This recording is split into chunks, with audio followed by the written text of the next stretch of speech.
And tomorrow, voters in Grand Rapids will be taking a step to help fill a vacant seat in the first ward. One of two seats has been open for months since Drew Robbins resigned in February to run for higher office.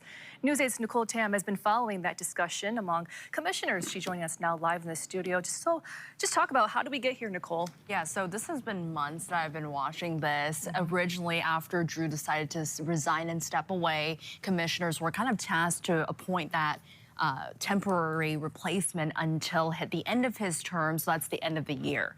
And because they weren't able to come to a consensus after interviewing three finalists, here we are tomorrow. Voters will get to choose between the three candidates. And you spoke to multiple neighborhood associations, and they have concerns.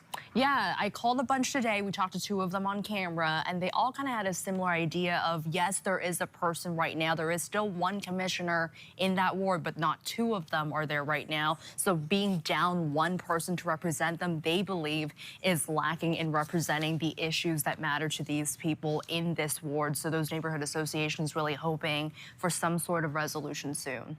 Let's talk about the candidates on the ballot, who they are. Yeah, so there's three of them. Only one of them was one of the finalists that the commissioners originally interviewed. So let's look through the three of them together. We'll show you their pictures and tell you more about them coming up at 5 and 6. But the three of them in alphabetical order, just to be fair to the candidates, it's Jordan Eatman. He is currently the Vice President of Engagement and Inclusion at Experience Grand Rapids. That's the local marketing firm. The second person, who was the person that was interviewed as a finalist by the city, is Lindsay Perez-Plesher. She is a lifelong Grand Rapids resident, and so is Jordan. He has been here a long time. Actually, all three of them are.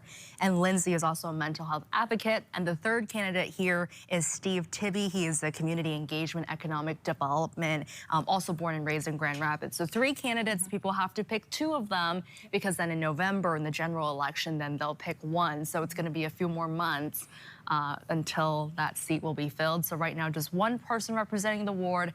These people who are concerned hope there's some relief to that soon. All right, a closer look at the candidates and on the story coming up on News 8 at 5. Thank you so much for that, Nicole.